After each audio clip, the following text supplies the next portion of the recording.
Bien, bonjour à toutes, bonjour à tous. Merci d'être là pour cette quatrième, c'est bien ça, séance du séminaire consacrée à des rêveurs. Nous arrivons au cœur, ou plus exactement dans l'entre-deux de conscience, où gît le rapport que nous tentons d'établir entre les arts d'aimer et les arts de gouverner, cette question du lien que le sujet et la collectivité peuvent nouer justement dans le rêve, en tant que le rêve est, et le Moyen-Âge le savait déjà, un moyen de connaissance, et en tant que la littérature politique a transporté ce thème, ce motif narratif depuis la littérature amoureuse. Je voudrais, pour introduire cette séance, vous lire un court texte. Entre rêver et croire qu'on rêve, quelle est la différence? Et d'abord, qui a le droit de poser cette question? Est-ce le rêveur plongé dans l'expérience de sa nuit ou le rêveur à son réveil? Un rêveur saurait-il d'ailleurs parler de son rêve sans se réveiller? Saurait-il nommer le rêve en général? Saurait-il l'analyser de façon juste et même se servir du mot rêve à bon escient sans interrompre et trahir, oui, trahir le sommeil?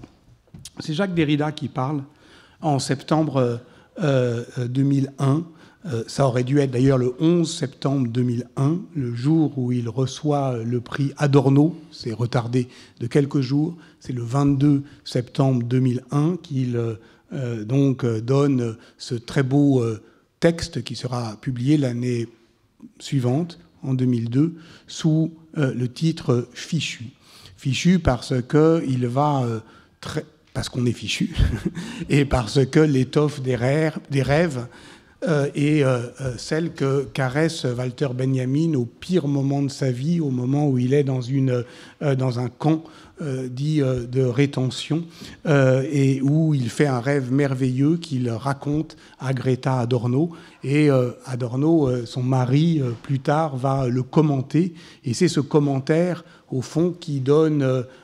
entre les deux langues, entre le français et l'allemand, puisque Walter Benjamin a pensé en français et a rêvé en français et a raconté en français son rêve à Greta Adorno, qui pose la question pour Derrida de ce lieu de conscience et du sujet dans le lieu de conscience. Donc vous l'avez entendu, il pose la question, faut-il, pour connaître son rêve, être réveillé? Et à ceci répond, un philosophe dira toujours « oui, bien sûr ».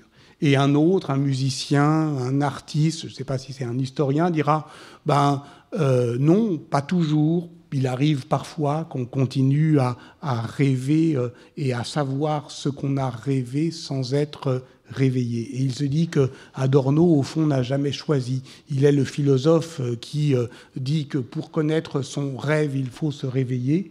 Et il est aussi l'autre, celui qui pense poétiquement, comme Walter Benjamin pensait poétiquement, pour qui, d'une certaine manière, le rêve peut être plus vigilant que la veille. Pour qui, effectivement, on doit veiller sur ses rêves depuis sa nuit même. Et je trouve qu'il y a là quelque chose qui pose l'entre-deux de la connaissance de manière tout à fait saisissante. Et c'est pourquoi nous avions envie, avec François Foronda, qui n'est pas là parce qu'il est... parce qu'une obligation académique le retient ailleurs, et qui me prie de bien vouloir vous présenter ses excuses. Nous avons voulu poser cette question des états de conscience depuis le Moyen-Âge avec deux éminents spécialistes auxquels je vais donner la parole et que je vais présenter d'ores et déjà. J'ai bien des raisons de remercier tout particulièrement Jean-Claude Schmitt de nous faire l'honneur de sa présence ici. Évidemment qu'on ne le présente pas, c'est l'historien, je dirais, du corps, des rites, des rêves et du temps, pour reprendre un des titres de ses livres parus en 2001, je crois, justement, la même année. Il faudrait évidemment rajouter des images, du rythme des images, et cette question-là des états de conscience, du rêve, du sujet dans le rêve, eh bien, Jean-Claude, tu la poses depuis bien longtemps. Je crois que ton texte sur Guibert de Nogent doit dater de 1983, et d'autres ont suivi sur le problème, au fond, du rapport de la subjectivité au rêve.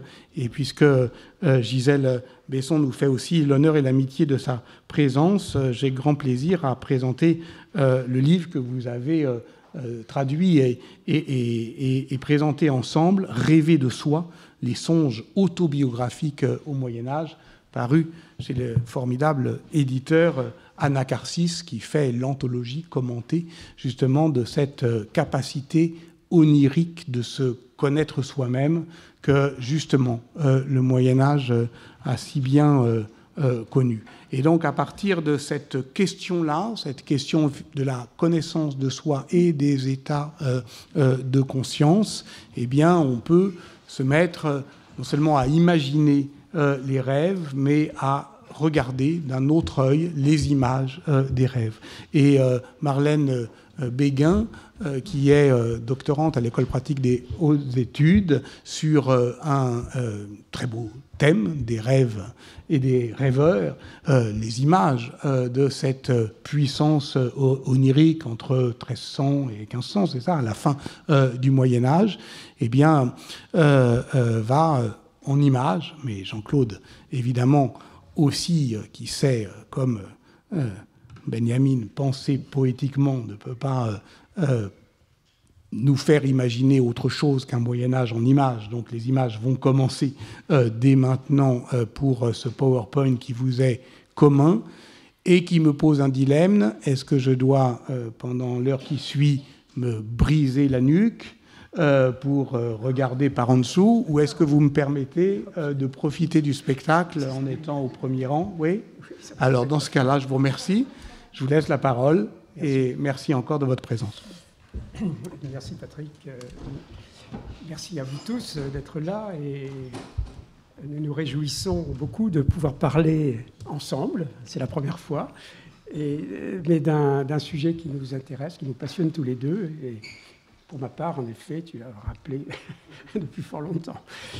Voilà, la question qui nous a été posée, c'est le titre que vous voyez, Des rêveurs, anthropologie historique des états de conscience, un titre qui nous convient et à partir duquel nous avons essayé de réfléchir l'un et l'autre à notre manière pour vous présenter dans ce séminaire une sorte de discours continu, mais en même temps avec deux parties complémentaires, tant du point de vue chronologique, on peut le dire, en partie, que du point de vue des questions elles-mêmes.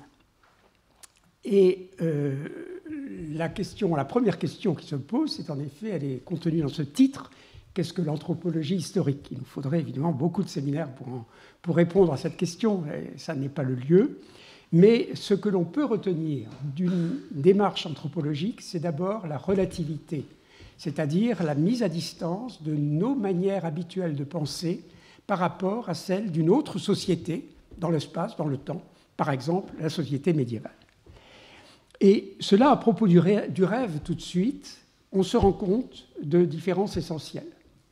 Au Moyen-Âge, le rêve intéresse toute la communauté. Certes, ce sont des rêveurs, mais les rêveurs sont immergés dans cette société et vont aussitôt raconter leurs rêves et interroger des interprètes des rêves s'ils ne le font pas eux-mêmes.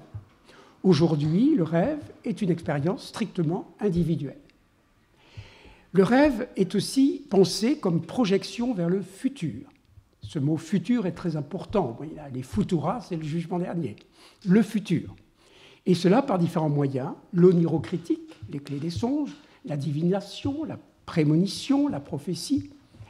Tandis que nos rêves, vous le savez, en tout cas du point de vue de la psychanalyse, renvoient au passé, au contraire, et notamment à la petite enfance, et à ces moments qui se sont en quelque sorte immergés dans l'inconscient.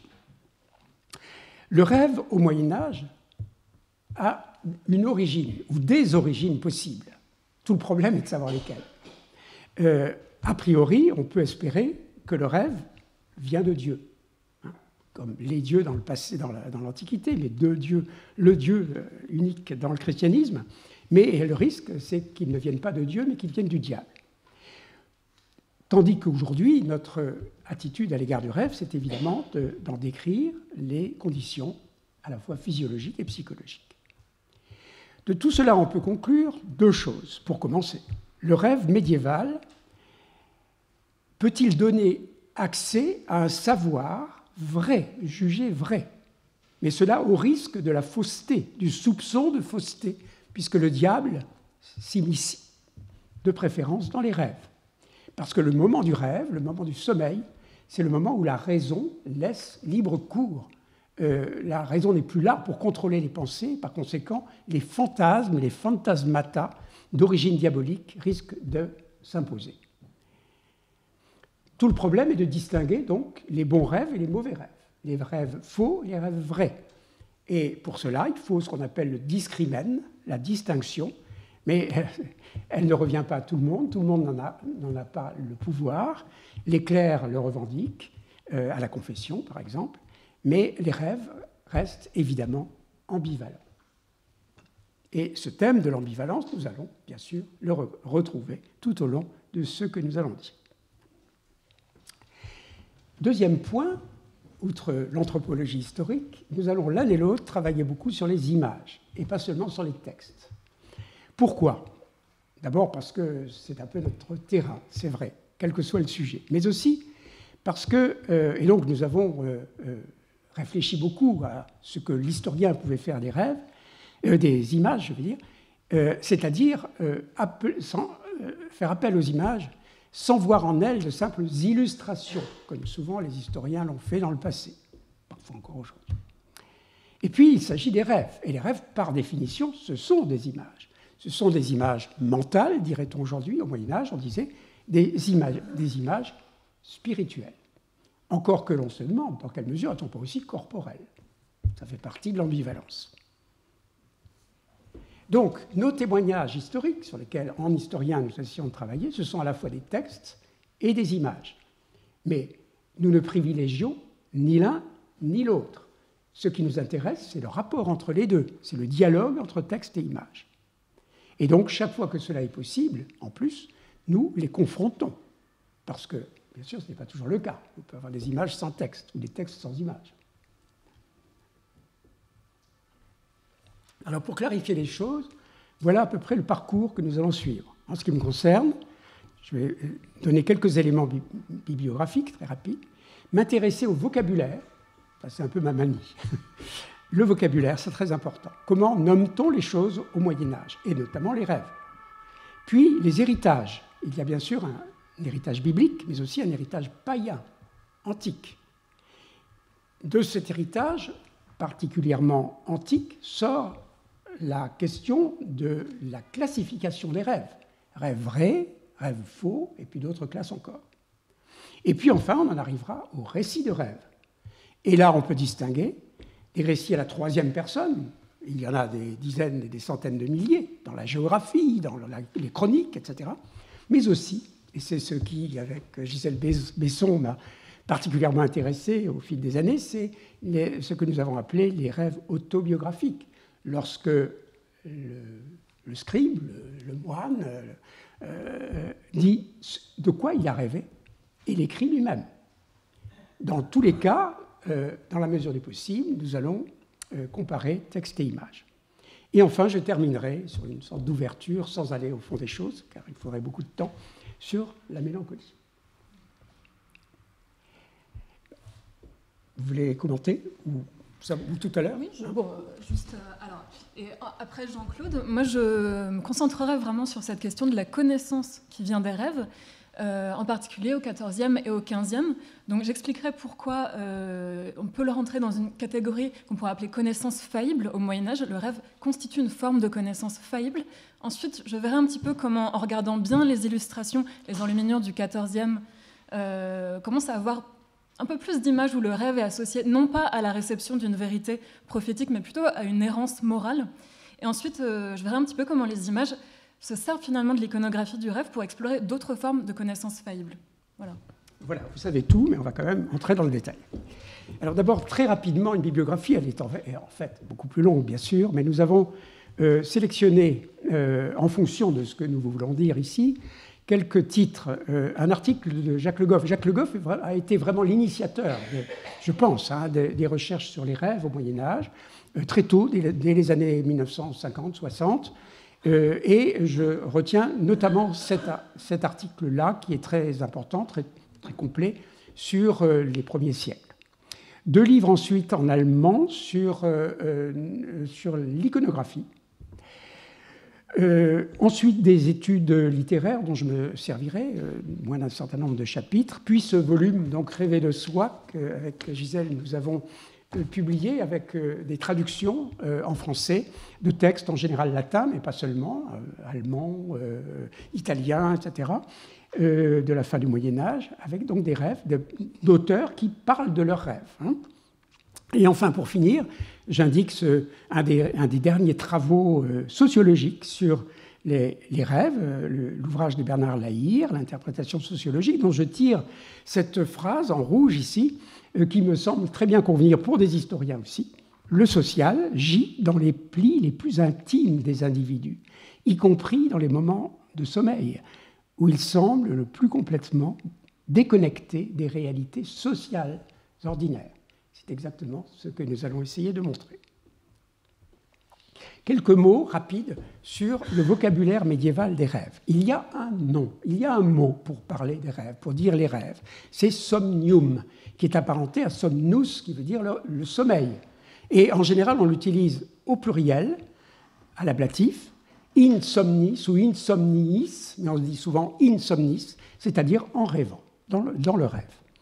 Le mot rêve que nous utilisons communément, en fait, est beaucoup plus tardif, même si sa racine est bien médiévale et ancienne. SV, c'est de l'ordre, c'est intéressant, du vagabondage, de la folie.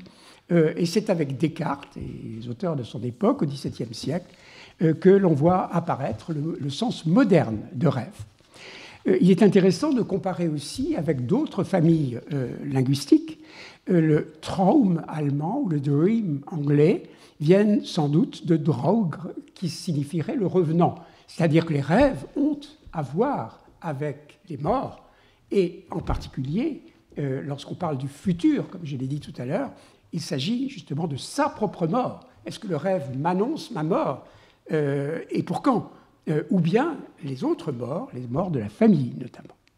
Alors souvent, ce n'est pas somnium qui est utilisé, mais visio. Visio, comme on va le voir dans les classifications, a un sens très vaste, très général. Et puis, il y a l'activité onirique qui est traduite par des verbes. Et le verbe ici, c'est somniare, mais parfois videre. Et quand c'est videre, c'est souvent sous une forme de déponent, presque de passif, si vous voulez, avec cette expression qu'on rencontre très souvent, il me semble voir, il me semble être vu. On ne sait pas trop. Est-ce que c'est voir ou être vu? Vous voyez, visus, non, j'ai fait une faute, visus sum videre. Il me semble voir, mais en même temps, je suis vu en quelque sorte. Je suis vu en voyant. Le mot cauchemar n'est pas médiéval vraiment, sinon tout à fait à la fin du Moyen-Âge. Ce cauchemar, dans lequel on retrouve la racine mar, qui est la jument, le cheval, qui vient piétiner dans le sommeil, écrasé, foulé aux pieds, hein, mar en allemand, et qu'on retrouve dans l'anglais nightmare. Hein. Et enfin, le mot allemand moderne, Albtraum, ne se trouve guère, mais on trouve Gesicht, qui voudrait dire aujourd'hui visage, mais on le verra à la fin de mon exposé, signifie au Moyen-Âge plutôt vision, apparition. C'est très simple ce que je dis là, mais ça permet de clarifier un petit peu les choses. Alors, maintenant, les héritages. D'abord, l'héritage biblique. L'Ancien Testament, c'est la grande source. Il y aurait 43 mentions de rêves, soit des récits, soit, on va le voir, des jugements sur les rêves. Alors, les récits, on ne va pas tous les citer, mais les plus importants. C'est dans la Genèse, le songe de Jacob, qui voit une échelle en rêve, une échelle sur laquelle des anges montent et descendent.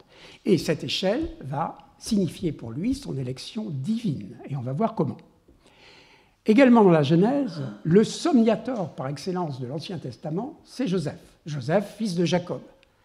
Il est somniateur parce qu'il rêve, et il est somniateur parce qu'il interprète les rêves des autres. Les autres, ce sont en prison, il rencontre les officiers du Pharaon, le panetier et les chansons, et leur disent ce qui les attend pour le lendemain. Pour l'un, c'est bien, pour l'autre, nettement moins bien. C'est également Pharaon lui-même qui rêve des vaches grasses et des vaches maigres, vous le savez. Et enfin, c'est lui-même qui rêve, par exemple, de gerbes qui se prosternent devant une grande gerbe. La grande gerbe de blé, enfin de céréales, c'est lui. Les autres, ce sont ses frères. Et ses frères, comme vous le savez, l'ont très mal pris et l'ont jeté dans un puits. Et puis, il y a des cauchemars. Et même s'ils n'ont pas ce nom-là, bien sûr, je l'ai dit, mais c'est Job, tout particulièrement. Et c'est intéressant parce que cela a eu une très grande postérité. Grégoire le Grand, au début vers 600, commente dans les Moralia in Job, commente le livre de Job. Et puis Othello de Saint Emran à Ratisbonne, a repris, s'est inspiré du récit de Job, et on va le voir aussi de Saint Jérôme, n'est-ce pas, pour parler de ses propres cauchemars. Alors, dans le livre de Job, eh bien, c'est un ami, il a 3 amis qui viennent lui parler de ses malheurs, et en particulier Éliud, qui l'instruit au sujet de ses cauchemars. Ici, une petite citation, pour vous mettre dans l'ambiance. « À l'heure où les rêves s'emparent de l'esprit, quand une torpeur envahit les humains, un frisson d'épouvante me saisit, et mes os tremblent d'effroi. Un souffle glissa sur ma face, hérissa le poil de ma chair. Quelqu'un se dressa. Je ne reconnus pas son visage, mais l'image restait devant mes yeux, un silence. Puis une voix se fit entendre, etc. » Un cauchemar. Dans l'Ancien Testament encore, des jugements sur les rêves.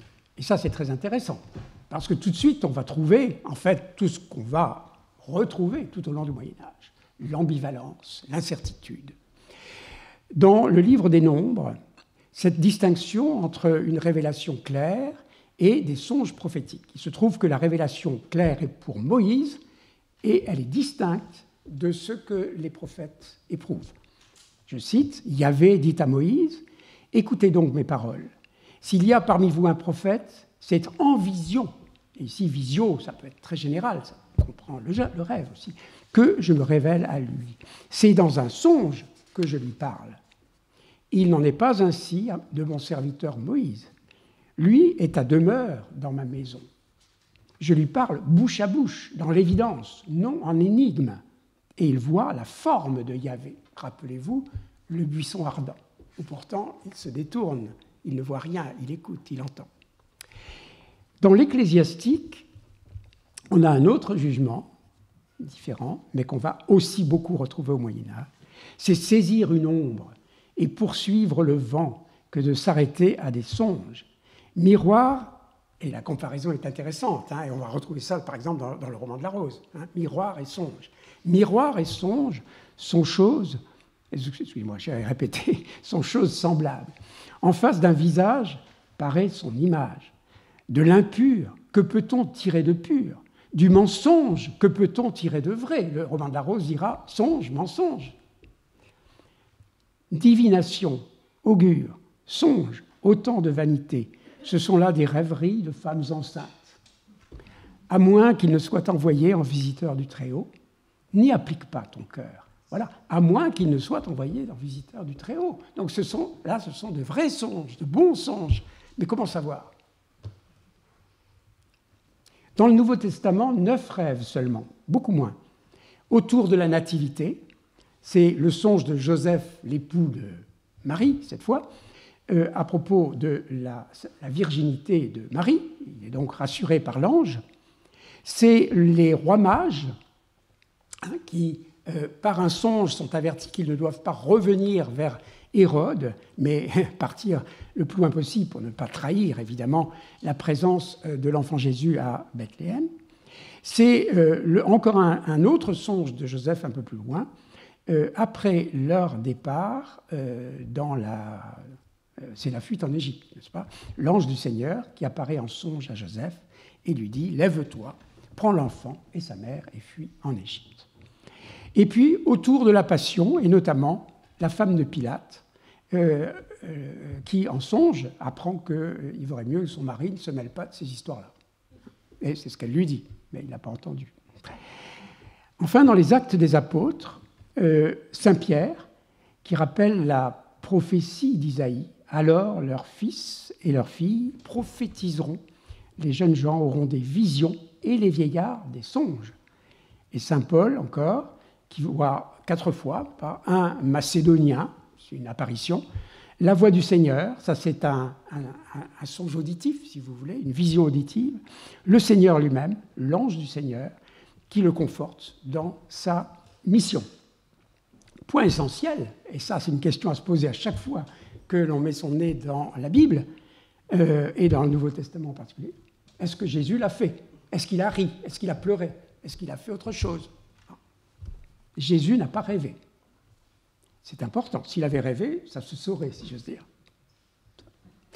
Alors, des images, et des images en rapport avec les textes. Celle-ci, je la connais depuis 40 ans, et elle est pour moi prototypique. Tout y est, en somme. C'est, vous le voyez, une initiale, E, de Exultate Deo, d'un psaume. Enfin, ici, non, c'est le psaume 80, c'est ça. Exultate Deo adiutore nostro, mon aide. C'est le songe de Jacob. Alors, regardez bien. Après, je ne repasserai pas sur tous les détails dans les autres images. Jacob est couché. Il a la main contre la mâchoire, contre la joue. C'est l'attitude même du dormeur rêveur. Sa tête est tournée vers l'objet de son rêve. Enfin, détournée de l'objet de son rêve, mais tournée vers le futur. L'objet de son rêve, c'est l'échelle sur laquelle se trouvent les anges. Ici, il n'y en a qu'un. Cette échelle est au contact de la couche de Jacob. Ce contact est très important. Il y a un contact entre le corps du rêveur et l'objet du rêve. Cette échelle, elle va vers les nuées. C'est un bon rêve, un rêve divin. Et cette vision va le renseigner, faire connaître le futur. Et ce futur va se concrétiser sous deux formes, l'onction de la pierre de Béthel, ce qu'on va voir bientôt, et surtout le combat avec l'ange à l'aube, au moment où il se sera réveillé. Et ce combat avec l'ange est ici figuré, avec Jacob qui lutte contre l'ange et qui regarde derrière lui Jacob qui rêve et qui voit le futur. Donc, échange des regards, ce qui est une des raisons pour lesquelles le dormeur, rêveur, a les yeux ouverts. Certes, parce que ces yeux ouverts, ce sont les yeux intérieurs, les yeux de l'âme, les yeux intérieurs, c'est une vision spirituelle et positive, mais aussi parce que cet échange est tout à fait essentiel. Et enfin, un dernier mot, notez comment l'image médiévale est construite, et là on pourrait le dire sur n'importe quelle image, c'est par plans superposés, depuis une surface d'inscription à la feuille d'or, et par-dessus, par plans superposés, vous voyez comment les figures s'entrelacent. Vous voyez les ailes de l'ange, l'une passe derrière, l'autre passe devant. Donc c'est ça, une image médiévale. Alors, à partir de là, on peut en voir d'autres. Ici, au milieu du XIIIe siècle, très grand, célèbre psautier de Saint-Louis, du roi de France, milieu XIIIe, avec, là encore, le rêve de Jacob, avec plusieurs anges. Vous voyez que le corps de Jacob est bien au contact de l'échelle, il nous tourne le dos, donc il tourne le dos au roi Saint-Louis lui-même, qui, tout en l'entraînant dans le rêve, le roi va être élu du rêve lui aussi, pour voir les anges qui montent vers Dieu, qui apparaît dans la nuée, et voyez comment ici, la figure de Dieu et l'échelle passent devant cette espèce de cadre architectural qu'on retrouve tout au long du manuscrit. Et l'image suivante, qui est en continuité avec le bleu du vêtement de Jacob, l'image suivante, c'est Jacob lui-même qui oint la pierre de Béthel. Vous voyez, le fonctionnement est toujours le même, on est un peu plus tard ici, mais ça permet de comprendre que ces images-là, ce ne sont pas n'importe quelles images, ce sont des images qui rêvent à leur manière. Le même manuscrit avec Joseph, cette fois, qui, ici en prison, donc on retrouve le panetier et les chansons. Le panetier rêve qu'il va presser la grappe de raisin pour préparer le breuvage du roi. Les chansons, excusez-moi, c'est les chansons, naturellement, à gauche. Le panetier, lui, a l'air tout écrasé par la hotte dans laquelle se trouvent les petits pains que des corbeaux sont en train de dévorer. Mauvais signe. Et on voit au-dessus des petits pains en question et de la corbeille le visage de Joseph, qui est là pour voir le rêve des autres. Il a le don, le somniator, d'entrer dans le rêve des officiers pour pouvoir leur en dire le sens. Et c'est ce qu'il explique ensuite, en faisant le geste caractéristique de l'explication avec les doigts, il explique aux deux autres le sens de leur rêve. Eh bien, le sens, voilà, c'est que le lendemain, les chansons vont être réhabilitées par le roi, tandis que le panetier sera pendu. Et puis, tout à fait immédiatement à côté, avec même une sorte de transgression de la colonne médiane, Pharaon, qui, à son tour, rêve des vaches maigres et des vaches grasses, songe dont Joseph va lui donner le sens, ce qui lui permettra à son tour d'être réhabilité, et puis ensuite, vous connaissez l'histoire. Et ici, Joseph, justement, qui rêve, il rêve d'astres, dont un astre qui reçoit l'hommage des autres, et des gerbes, dont une gerbe qui reçoit l'hommage des autres. C'est le sens qu'il va expliquer à ses frères. Ses frères lui sont soumis. Et après, ils s'en vont. Puis arrivent les aventures que vous connaissez. Autre songe biblique très important, prophétique ici, c'est le songe de Nabuchodonosor. C'est Daniel. Le livre de Daniel, c'est une sorte de pré-apocalypse. Il y a Daniel et il y a Saint Jean, c'est les grands.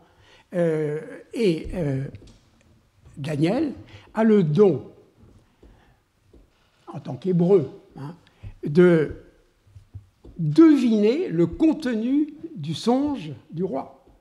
Et ensuite, naturellement, de lui en donner le sens, alors que les Chaldéens, les mages chaldéens, en étaient incapables. Et voilà notamment ce qui est dit dans Daniel 2. C'est une statue, donc, que le roi a vue en rêve. Cette statue, sa tête était d'or fin, sa poitrine et ses bras étaient d'argent, son ventre et ses cuisses de bronze, ses jambes de fer, ses pieds partie fer et partie terre cuite. Tu regardais, soudain une pierre se détacha, sans que main l'eût touchée, et vint frapper la statue, ses pieds de fer et terre cuite, et les brisa.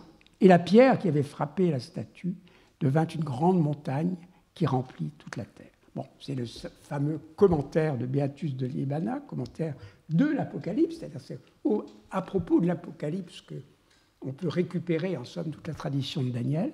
Et vous voyez dans l'image, alors cette image est remarquable parce qu'on n'y voit pas le rêveur. C'est-à-dire c'est une des rares images médiévales de rêve où le rêveur n'apparaît pas. Et on voit dans la montagne le trou qui correspond, par deux fois, en coupe et par-dessus, le trou qui correspond au rocher qui s'est détaché et qui a fracassé les pieds de la statue. Magnifique manuscrit ultra célèbre de Saint-Sévère. Job et les cauchemars. Ici, c'est donc Éliude, et j'ai déjà lu le texte tout à l'heure. Ici, ce n'est pas le cauchemar, mais c'est Éliude qui explique le sens de son cauchemar à Job. On en verra une autre image tout à l'heure, je crois. Elles ne sont pas si fréquentes, ces images de Job. En général, ce n'est pas ça. C'est Job sur son fumier, c'est Job, mais parfois on en trouve. Et enfin, pour le Nouveau Testament, ce relief très célèbre des rois mages à Autun. Et c'est très intéressant parce que là, on a ce contact physique de l'ange et du mage, du roi mage, qui est le plus haut, qui a les yeux ouverts, qui voit donc l'étoile à suivre, hein, tandis que les deux autres sont, vous voyez, une gradation, gradation, si vous voulez, du bas vers le haut, vers la révélation, et naturellement ce message très positif divin. Alors, les textes de l'héritage antique, maintenant. J'ai parlé de l'héritage biblique. Alors, pour aller très vite, hein, d'abord, il faut rappeler, bien sûr, Virgile, l'Énéide, et cette image des deux portes du rêve. L'une en corne, ce sont les rêves vrais, l'autre en ivoire, ce sont les rêves faux. Donc déjà, une ébauche de classification qu'on va retrouver tout au long du Moyen-Âge. Ensuite, deux grandes tendances.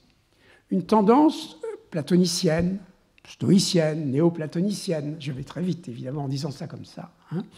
Bien sûr, la source, c'est Platon, c'est le Timée, la traduction latine de Chalcidius, où il y a une hiérarchie entre 5 sortes de rêves, classés suivant leur valeur de prédiction et en même temps leur origine. Les rêves qui viennent de l'homme, de son âme, de son corps, mais aussi les rêves qui viennent des démons, les démons au sens antique, mais ça sera repris bien sûr par le christianisme. Somnium, c'est moins bien que visum, visum moins bien qu'admonitio, et puis au sommet, oraculum.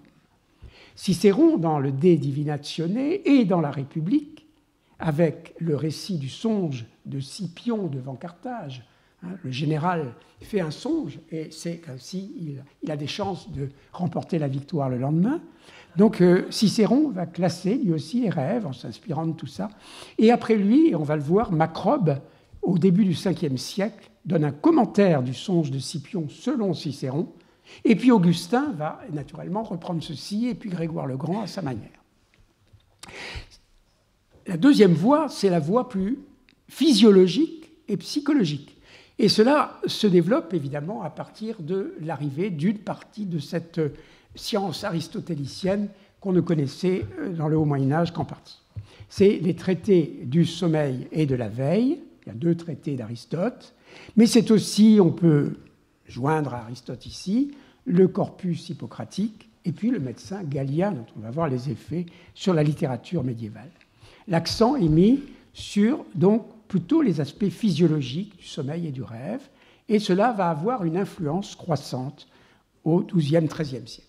Et puis enfin, il faut mentionner les clés des songes, l'onirocritique qui était très développée dans l'Antiquité tardive, dans les temples, hein, avec 2 grands recueils, Élius Aristide et Artémidore de Daldis, qui sont donc des clés des songes. Vous avez rêvé de ceci, ça signifie cela. Vous avez rêvé de cela. Et c'est très intéressant de suivre ça. Ça a eu un très grand succès au Moyen-Âge. Et pourtant, mon sentiment, c'est que ça n'a pas tellement servi à l'interprétation des songes autobiographiques, par exemple. Donc, ce qui importe à tous ces auteurs, c'est la classification des rêves. C'est vrai pour l'Antiquité, c'est vrai encore pour le Moyen-Âge. Macrobe est à la charnière des deux. Après 422, c'est-à-dire alors que Saint-Augustin est un contemporain, n'est-ce pas? Donc on peut être chrétien, mais on peut être païen aussi, à ce moment-là. Et il commente le songe de Scipion. Après lui, enfin, avant lui d'abord, déjà un chrétien un peu particulier, Tertullien, mais Tertullien qui a eu une très grande importance pour la classification des rêves, Augustin, donc à la même époque que Macrobe, Grégoire le Grand, 2 siècles plus tard. Et puis au XIIe siècle, là de nouveau, il y a, et avec notamment, on va le voir,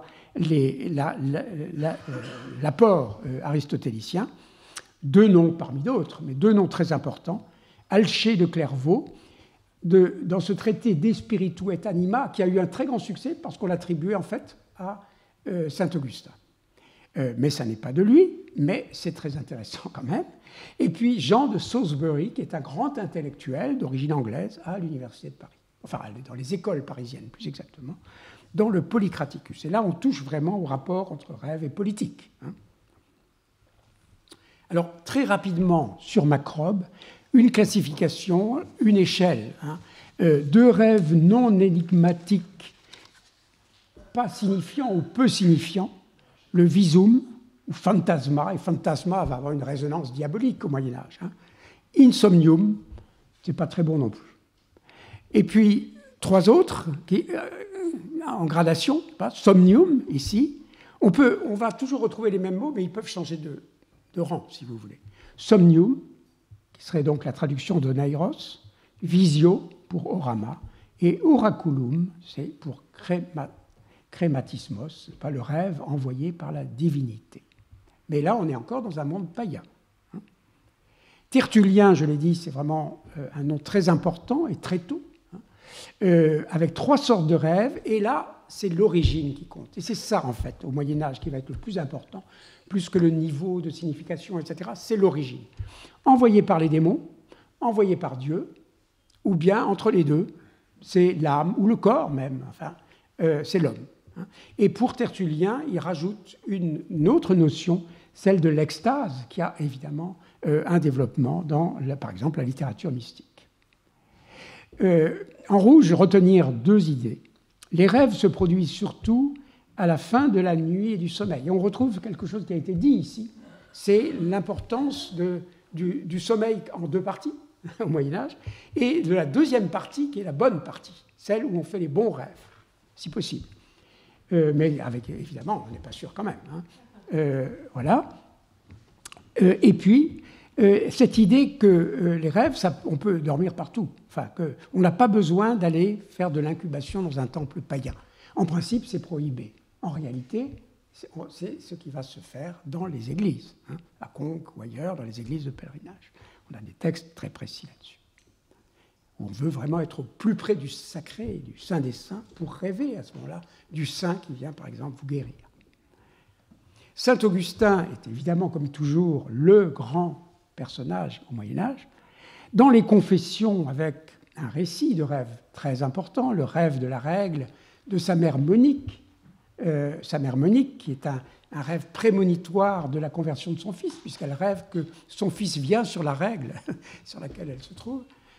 Et puis le commentaire de la Genèse, qui lui permet de développer sa classification à lui, avec la vision corporelle, c'est le visu, c'est la vue.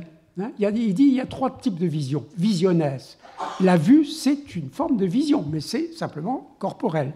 La visio spiritalis, c'est tout le reste, pratiquement, c'est-à-dire les rêves, mais aussi les voyages dans l'au-delà, les révélations mystiques, même les sons que l'on entend, etc. Donc tout ce qui est de l'ordre du visionnaire, c'est vision spiritalis. Et puis la vision intellectualis, alors là, c'est vraiment le summum, mais c'est réservé à très peu, comme saint Paul, par exemple, quand saint Paul dit qu'il est monté au ciel, enfin monté, a été ravi, mais était-ce dans son corps, était-ce hors de son corps, il ne sait pas. 2 citations simplement de saint Augustin qui montrent bien où on se situe. Donc la 2e catégorie, la seconde, nous l'appellerons vision spirituelle, car tout ce qui, sans être corps, est cependant quelque chose, aliquid est, quelque chose, qui n'est pas du corps, mais qui est quand même corporel. Et Grégoire le Grand, et puis tous les auteurs vont se casser la tête sur qu'est-ce que c'est. Mérite d'être appelé esprit, spiritus. Assurément, l'image d'un corps absent, bien que semblable à un corps, n'est pas un corps. Et ce regard même avec lequel on la voit ne l'est pas non plus. Par exemple, un mort, un revenant. C'est l'œil intérieur du visionnaire ou du rêveur qui perçoit des quasi-corpora. Ce mot quasi est très très important. Dans tous les récits de vision, on trouve du quasi, parce qu'on ne peut jamais faire la différence entre le spirituel et le corporel. C'est le quasi-corporel. Saint Augustin encore, dans le commentaire de la Genèse, à mon sens, ces visions peuvent être comparées aux rêves des personnes endormies. Vous voyez les 2 mots ici.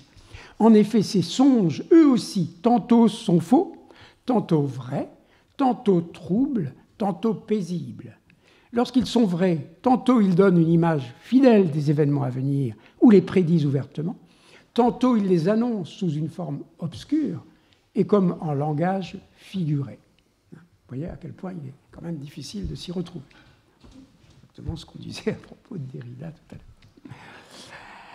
Grégoire le Grand, donc, qui est mort en 604, lui, il a inventé 6 catégories de rêves, mais en fait, ça se rapporte à 3. Et on retrouve donc la trilogie selon l'origine, l'homme, le diable ou Dieu. Avec en rouge la difficulté de l'identification, du discrimen, et comme seul critère de distinction, il finit par dire, en empruntant cela à Augustin, que c'est la saveur, le goût. Ça n'a pas le même goût, mais allez savoir ce que c'est que le goût d'un rêve. Et donc, bien sûr, c'est là que les clercs disent « nous, on sait ». Mais je pense que le rêve, c'est en ça que c'est assez fascinant, c'est aussi un moyen de court-circuiter l'interprétation et le contrôle clérical. On aura l'occasion de le redire. J'en viens enfin au récit de rêve, toujours avec des images et des textes. Deux types de récits, les récits rapportés à la troisième personne et les récits autobiographiques. Trois exemples pour les récits rapportés. Je les ai choisis, évidemment, de façon enfin pas arbitraire, raisonnée, mais pour ce séminaire. Constantin, Charlemagne et le roi d'Angleterre, Henri Ier. Donc, une connotation très politique, si l'on veut, dans tout ça. On aurait pu parler indéfiniment des rêves hagiographiques. Alors, Constantin, et je pars ici en même temps d'une image célébrissime, le rêve de Constantin dans l'ensemble de l'histoire de la légende donc, de la Sainte Croix, c'est-à-dire de Constantin et de sa mère Hélène à Arezzo. Donc c'est un rêve bien daté, 28 octobre 312, juste avant la bataille du pont Milvius, où Constantin, empereur, va battre l'autre empereur, son rival, Maxence. On a des textes contemporains de gens qui ont même connu Constantin, en tout cas Eusèbe. C'est Lactance sur la mort des persécuteurs et Eusèbe dans l'histoire ecclésiastique et dans la vie de Constantin, sur laquelle il revient ensuite. Et tout ceci a été repris, modifié, notamment par Ruffin d'Aquilée, et a eu naturellement une très longue postérité. Voyez l'image, une tente, l'obscurité de la nuit, un ange qui descend avec la croix, ou qui on suggère, on ne la voit pas vraiment, hein, mais c'est ça. C'est-à-dire que c'est le rêve qui vient valider la vision antérieure qu'il a eue. Il a eu une vision diurne, et puis ensuite un songe nocturne qui confirme la vision. Il est bien couché lui aussi, il est face à cet ange qui descend, et voyez l'attitude des soldats qui se détournent, qui sont là, de dos, qui sont exclus du rêve, naturellement, mais présents devant la tente. Lactance dit ceci. Constantin fut averti pendant son sommeil de faire marquer les boucliers du signe céleste et d'engager ainsi le combat. Il obéit, c'est le fameux labarum, hein, dont je vais parler, et fait inscrire sur les boucliers le nom du Christ. Un qui, traversé de la lettre I, si vous voulez, infléchit vers son sommet. Armés de ce signe, les troupes tirent l'épée et vont vers la victoire. Et ici, une monnaie du IVe siècle, hein, mais qui rappelle Constantin, avec le labarum, et vous voyez le chrisme, qui n'est pas exactement ce que décrit Lactance. Hein, le chrisme, c'est le qui et le rho, hein, les deux lettres grecques, qui forment en même temps la croix. Alors, Constantin, et surtout dans la vie de Constantin, a précisé les choses.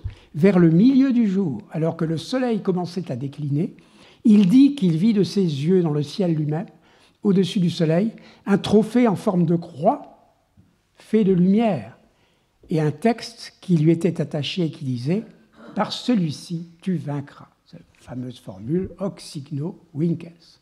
À ce spectacle, la crainte le saisit, lui et tout le corps d'armée qui faisait route avec lui, alors qu'il se rendait en quelques lieux et qui fut témoin du miracle. Donc tout le monde participe, je disais collectif, hein.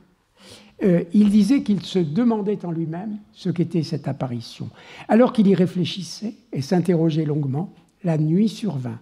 Pendant son sommeil, le Christ de Dieu lui apparut avec le signe qu'il avait vu dans le ciel. Il lui ordonna de faire une copie du signe apparu dans le ciel et de se servir de celui-ci comme d'une protection contre les attaques des ennemis. Donc c'est le fameux labarum apotropaïque, hein, qui permet de défaire l'ennemi.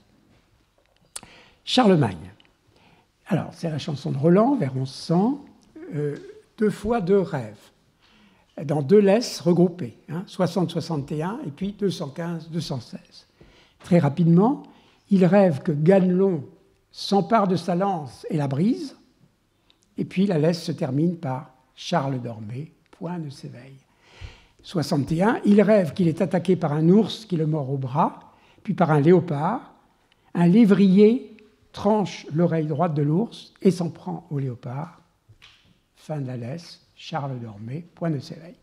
Et puis plus loin, la laisse 215, avant la bataille, une sorte de vision terrible d'Apocalypse, prémonition d'une terrible défaite. Des ours, des léopards se jettent sur eux pour les dévorer, avec des guivres, des serpents, des dragons, des monstres semblables au diable, et plus de 30 000 griffons. Et juste après, il se voit tenant un ours en chaîne que 30 ours sauvages revendiquent. Ils viennent le chercher, des ours sauvages qui viennent chercher un ours domestique. Un beau lévrier le sauve. Voilà ce que l'ange de Dieu montre au baron. C'est lui. Et Charles reste endormi jusqu'au lendemain, au clair jour. Alors, nous n'avons évidemment pas d'image dans la chanson de Roland, mais une adaptation allemande du XIIIe siècle, le Stricker, qui est dans un extraordinaire manuscrit se trouvant à Saint-Gall, en Suisse, qui fait suite à la grande chronique universelle de Rudolf von Hems, la plus importante chronique universelle allemande, en vers, représente les 2 premiers rêves, pas les autres malheureusement, où on voit Charlemagne endormi, toujours le même geste, et puis Ganelon qui brise sa lance, et en dessous, l'ours qui le mord au bras, et puis le léopard qui vient attaquer, qui est attaqué par le lévrier. Vous voyez ici, dans la structure de l'image elle-même, cette barre verticale jaune qui distingue le rêveur et l'objet du rêve, mais qui en même temps les met en contact, toujours en continuité.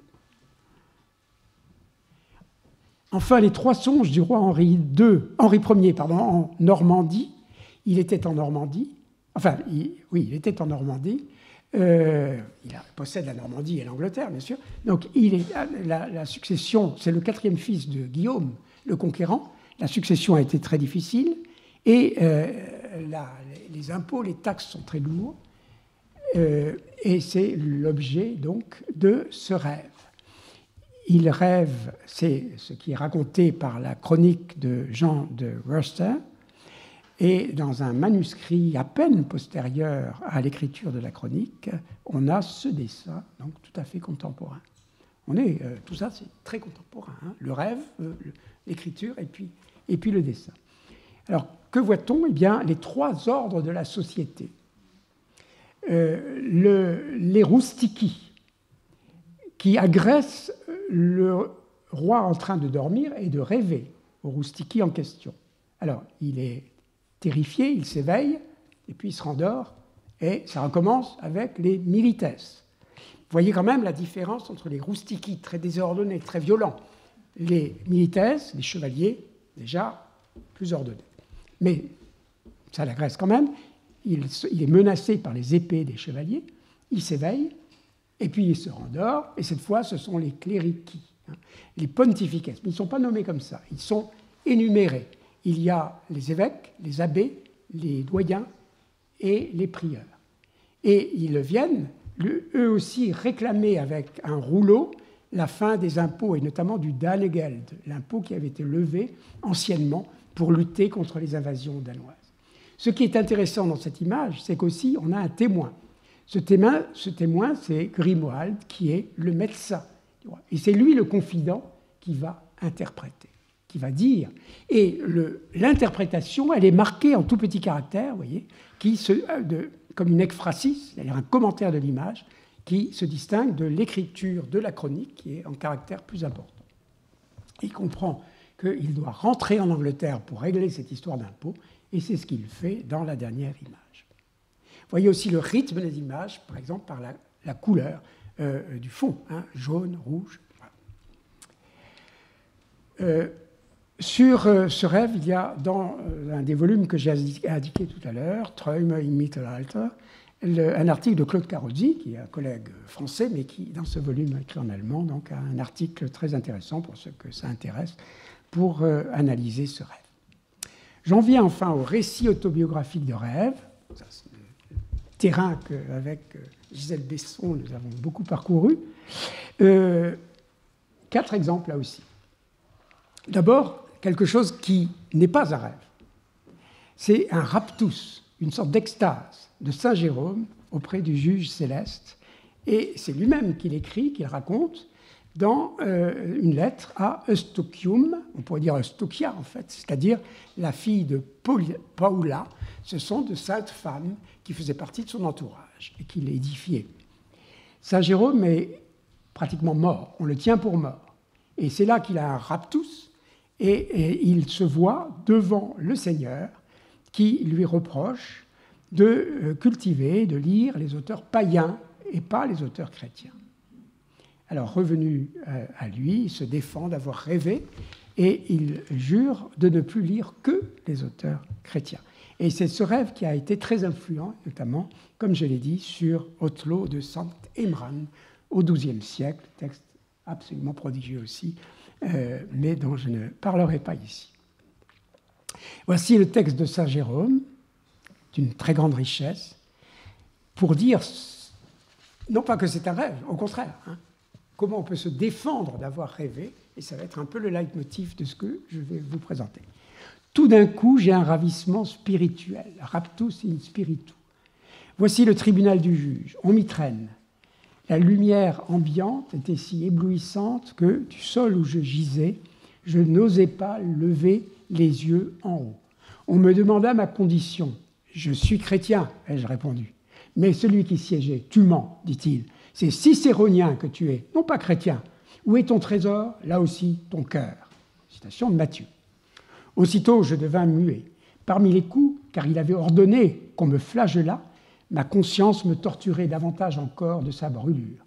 Aussi me suis-je mise à jurer, à prendre son nom à témoin. « Seigneur, si jamais je possède des ouvrages profanes, ou si j'en lis, c'est comme si je te reniais. » Après que j'eus prononcé ce serment, on me relâcha. Me voici revenu dans le monde d'en haut. Alors, comme Gisèle Besson l'avait fait remarquer, c'est très intéressant, ce monde d'en haut, parce que nous, on attendrait qu'il descende sur Terre.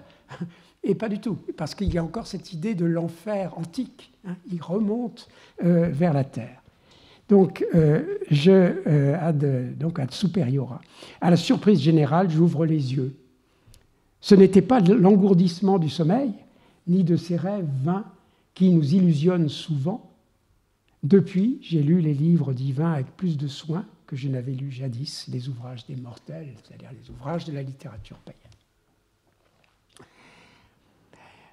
Saint Jérôme flagellé, en voici une image, mais elle n'apparaît pas comme une image de rêve, et pourtant il s'agit bien d'un rêve. Plus intéressant pour nous ici, 2 prédelles. Alors la première, c'est celle-ci, de Francesco d'Antonio, où l'on voit, et vous voyez comment c'est construit, comme cette boîte qui est le lieu du rêve, d'abord le lieu de la maladie, de la quasi-mort dans lequel il est, avec ces 2 personnages qui l'assistent. Et puis c'est de là qu'il rêve, qu'il est ravi devant le trône du Seigneur et flagellé par un ange. Et il monte ainsi sur une nuée. Donc, toujours, contact, communication. Je pense vraiment que c'est la structure fondamentale. Et ici, une autre image qui est peut-être la deuxième que je connais, il n'y en a pas beaucoup, où l'on n'a pas le dormeur, le rêveur, mais seulement l'image de son rêve. C'est ce qui se passe devant le trône du Seigneur et il est flagellé. C'est le rêve, l'image du rêve, mais sans le rêveur, dans cette merveilleuse prédelle de Sano di Pietro que vous pouvez voir au Louvre. Deuxième personnage, féminin en plus, c'est pour donner aussi la parole aux femmes médiévales quand on parle de rêve, c'est Hildegarde de Bingen, et que vous allez voir à quel point c'est là aussi ambivalent. D'abord, la dévalorisation radicale du rêve. Non, non, je n'ai pas rêvé. Elle s'obstine à le dire, à le répéter. Par exemple, dans le Liber Scivia, son dernier traité, juste avant sa mort, elle meurt en 1179, qu'elle a, non pas peint elle-même, mais certainement dont elle a contrôlé l'iconographie, et où elle se représente assise, éveillée, recevant, tels les apôtres, l'Esprit Saint sous forme de 5 langues de feu qui lui tombent sur la tête. Et elle note sur des tablettes de cire ce qu'elle voit, ce qu'elle entend, ce qu'elle voit. C'est-à-dire la parole de Dieu qui décrit l'image même qu'elle reçoit.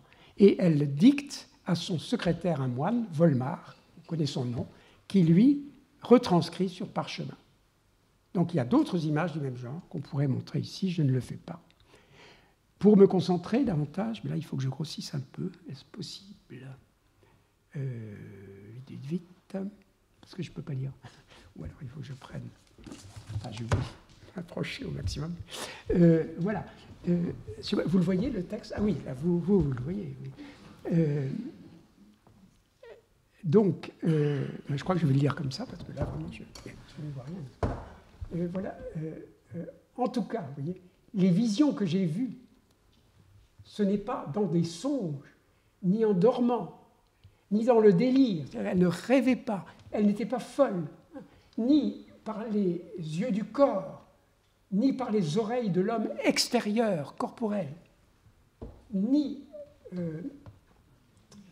dans des lieux cachés. Tout ça, c'est public, c'est dans le monastère, tout le monde a pu le voir, que je les ai perçus. Mais c'est en étant éveillé, avec toute mon attention, avec les yeux et les oreilles de l'homme intérieur, en des lieux découverts, que selon la volonté de Dieu, je les ai reçus. Comment cela se fait-il? Il est difficile à un homme de chair de les découvrir. Et ce refus du rêve, très intéressant chez elle, parce qu'elle sait tout du rêve, vous allez voir. Mais là, elle refuse pour elle de dire qu'elle a rêvé. Non, elle a eu une révélation divine digne de celle de Saint Jean de l'Apocalypse. Tout ce que j'ai écrit, en effet, c'est dans un autre traité, le Liber Operum Divinorum, où il y a de très belles images aussi. Tout ce que j'ai écrit, en effet, lors de mes premières visions, tout le savoir que j'ai acquis par la suite, c'est au mystère des cieux que je le dois. Je l'ai perçu en pleine conscience, dans un parfait éveil de mon corps. Ma vision, ce sont les yeux intérieurs de mon esprit et les oreilles intérieures qui l'ont transmise. J'ai déjà bien insisté sur ce point lors de mes précédentes visions. Hein. Vous avez vu, on l'a lu. Je ne me trouvais absolument pas dans un état de léthargie. Il ne s'agissait pas non plus d'un transport de l'esprit. Ça, c'est à prendre au mauvais sens du terme. Je ne transcrivais rien que je n'eusse emprunté en témoignage, etc. Donc, refus du rêve pour elle, pour cette femme qui est une sorte de prophétesse. Je ne dirais pas une mystique comme les mystiques de la fin du Moyen-Âge, mais plutôt une prophétesse. Et puis, elle est médecin aussi. Hein. Elle est connue pour cela. Elle a écrit un traité, les Causae et Curae, c'est-à-dire les causes des maladies et les remèdes pour les soigner. Et voici les causes. Cependant, puisque l'âme de l'homme vient de Dieu, il arrive parfois que quand le corps dort, elle puisse voir et connaître des choses qui vont arriver à l'homme et qui se produisent ainsi le moment venu. Vous voyez qu'elle défend le rêve, là, mais ça n'est pas pour elle, hein, c'est en général. Souvent, il arrive aussi que, gênée par une illusion diabolique ou troublée par la fatigue de l'esprit, elle ne puisse les voir parfaitement et se trompe. Car bien souvent, l'homme est accablé durant son sommeil par les pensées, les réflexions et les soucis qu'il connaît en temps de veille. Si elles sont bonnes et saintes, ces pensées, la grâce de Dieu lui montre alors souvent des choses vraies. Mais si elles sont vaines, le diable, voyant cela, terrorise l'âme de cet homme de multiples façons et mêle ses propres mensonges aux pensées de celui-ci. Et parfois, lorsqu'il s'endort dans le plaisir de la chair, c'est cela que lui présente aussi l'illusion diabolique, en lui montrant parfois les corps de personnes vivantes et parfois les corps de personnes mortes, si bien qu'il a l'impression qu'il trouve avec elles le plaisir de la chair, dans les péchés et les souillures, comme s'il était éveillé, ou comme si ceux qui sont morts étaient vivants. Et c'est ainsi que se produit cette souillure par le liquide séminal. C'est une explication médicale des pollutions nocturnes. Et puis les remèdes, un exemple. Ce n'est pas très orthodoxe, vous allez voir. Celui qui est troublé par des illusions diaboliques, le jour quand il est éveillé ou la nuit quand il dort, prendra une ceinture de peau d'élan et une autre peau de chevrette, et il les unira l'une à l'autre au moyen de 4 petits clous d'acier, un sur le dos, un sur le ventre et un sur chaque côté.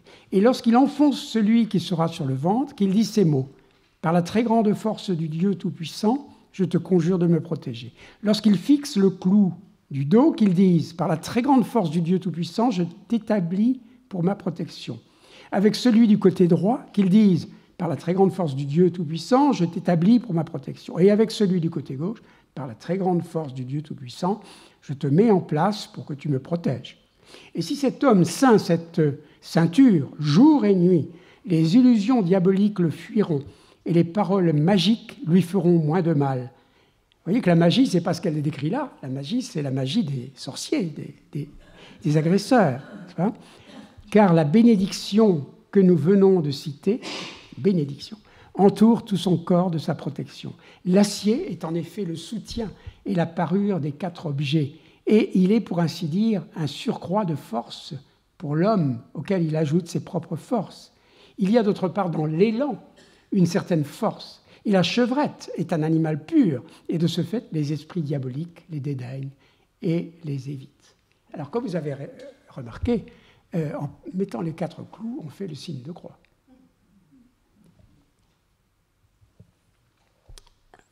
Troisième exemple, Richalm de Schoenthal, sur lequel, avec Gisèle, nous avons beaucoup travaillé pour traduire un texte assez long et difficile. Et là, bon, il faudrait en parler pendant des heures. Je me contente d'une citation où il ne parle plus exactement à la première personne parce qu'il est mort, en fait, mais c'est le moine qui l'accompagne toujours et qui a pris le relais et qui parle donc à la 3e personne de ses rêves, mais ce sont des rêves autobiographiques qu'il a racontés au moine. Ces visions d'Albert, Albert, c'est un moine mort qui lui apparaît, un revenant. Ces visions d'Albert ont bien eu lieu dans le cœur, avec les yeux mi-clos du rêveur, de Richalm. Or, même si elles étaient advenues pendant le sommeil, à des gens dormant dans un lit et plongés dans une profonde torpeur, elles pourraient bien retenir l'attention et ne pas être considérées comme vaines. Vous voyez, même si c'était des songes, là c'est les mi-clos. Mi-clos, c'est un peu plus vrai peut-être que simplement quand on est complètement endormi. Mais il le défend, quand même, le songe, qui ignore pourtant que l'on doit accorder plus de valeur à celles dans lesquelles il n'y a absolument pas eu fermeture des yeux mi-clos, mais qu'il a vu clairement en étant éveillé. Alors cette catégorie du mi-clos des yeux, c'est une sorte de nouvelle catégorie qu'il invente, mais qui est fondamentale, puisque c'est justement toute la disposition physique du dormeur, et qui est entre deux, comme on le disait tout à fait au début. Ainsi, la première vision, c'est un autre, de Wilhelm, un autre mort, de même que la seconde, parce qu'il revient plusieurs fois, 4-5 fois. Lui advint quand il était complètement éveillé, ça c'est Richalm, et sans tendance à avoir les yeux mi-clos. La troisième commença certes dans son sommeil, mais se termina pendant qu'il était éveillé. Et ça c'est très fréquent, c'est-à-dire qu'on rêve, puis comme on n'est pas très sûr des rêves, on a une vision éveillée, ça c'est mieux, ça confirme. Enfin, le dernier personnage, c'est Dürer lui-même. Là, c'est encore une fois un saut chronologique. Bien, Dürer a fait un cauchemar terrible, véritablement apocalyptique, qu'il a aussitôt mis par écrit en allemand, 1525, le mercredi et jeudi de la Pentecôte, c'est demain, si j'ose dire, mais en 1525, dans un an, il l'a mis par écrit immédiatement et il l'a peint. Cette aquarelle, c'est la première image autobiographique de rêve, à ma connaissance. Et voilà le récit qu'il donne, autobiographique, en l'an 1525 après la Pentecôte, entre mercredi et le jeudi de Pentecôte, dans la nuit, juste cette vision, c'est Gesicht, comme je le disais au début, d'une grande masse d'eau tombant du ciel. Elle atteignit la terre à environ 4000 de mois, disons 12 km, si vous voulez, avec une férocité démesurée, un immense fracas et un flot qui dévastait tout le pays. En cela, je fus saisi d'un effroi si douloureux que je m'éveillai, tandis que les eaux tombaient. Et les eaux qui tombaient étaient énormes, Certaines tombaient plus loin, d'autres plus près, et elles montaient si haut qu'elles retombaient lentement, d'après ce que je voyais. Quand la première eau atteignit la terre et passa tout près, elle tomba avec une telle vitesse, un tel vent et un tel bruit que je fus terrifié et m'éveillai, tandis que tout mon corps tremblait et que je restais longtemps sans pouvoir revenir à moi. Mais lorsque le matin je me levai, je peignis ci-dessus ce que j'avais vu, que Dieu fasse que tout tourne pour le mieux, et comme à son habitude, il a signé Albrecht Dürer.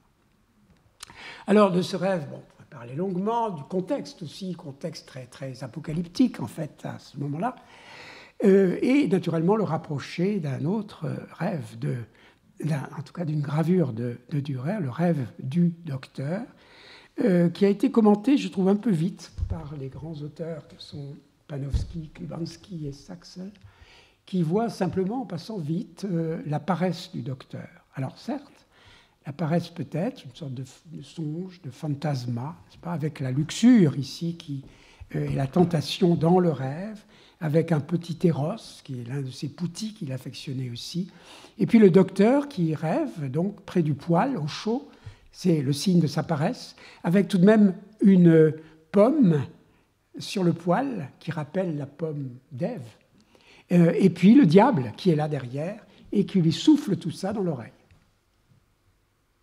Et puis, ce rêve du docteur fait évidemment écho, ou trouve un écho, dans la fameuse gravure Mélancolia 1 de 1514, où on a une image de la mélancolie créatrice.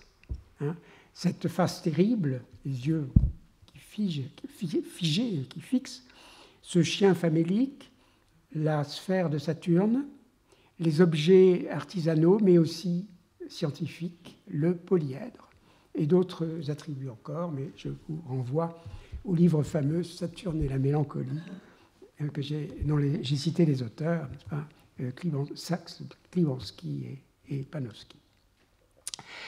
À comparer bien sûr avec Lucas Cranach, dans les mêmes années, 1532, les 4 tableaux de la mélancolie qui sont également commentés dans ce livre, et notamment le très beau tableau du musée de Colmar, où l'on a une autre vision de la mélancolie, une mélancolie avec cette couronne qui lui tombe de côté sur le front, toujours le chien, la boule aussi, les poutis, mais à l'arrière, la chasse sauvage ou le sabbat des sorcières, qui donne cette connotation très négative, cette fois, à la mélancolie.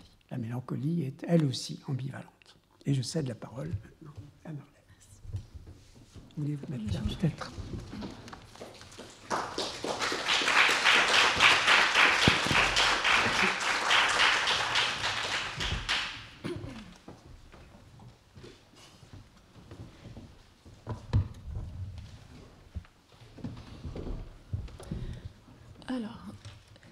Merci Jean-Claude, merci Patrick de me donner cette occasion de présenter mes recherches. Donc Jean-Claude vous a bien montré évidemment à quel point c'est une matière très riche, le rêve au Moyen-Âge, et surtout à quel point il y a des grands types, des rêves types de personnages bibliques ou de rois ou d'empereurs comme Charlemagne qui traversent tout le Moyen-Âge sur du très long terme. Et puis qui aussi occupent en fait l'espace, la culture matérielle, l'espace sensoriel. Ce sont des rêves qu'on voit sculptés sur les églises, on les voit sur les vitraux, dans des fresques, dans des enluminures de manuscrits. Donc c'est quelque chose, ça vaut la peine de le souligner parce que nous, évidemment, on n'a pas des rêves de nos présidents qui sont peints dans les rues. Donc c'est déjà une particularité. Et donc dans ces grands types de rêves qui traversent tout le Moyen-Âge, on voit bien, ça Jean-Claude l'a montré, il vous a parlé de toutes les classifications, à quel point c'était important de faire la différence entre ce qui est vrai, ce qui n'est pas vrai dans le rêve, parce qu'en effet, c'est la question essentielle, c'est quelle est la connaissance qui vient du rêve. Comprendre si un rêve est vrai ou pas, c'est une question de vie ou de mort. Là, je reviens sur un exemple alors, que Jean-Claude vous a montré plus tôt, c'est le rêve du pharaon. Alors, voilà.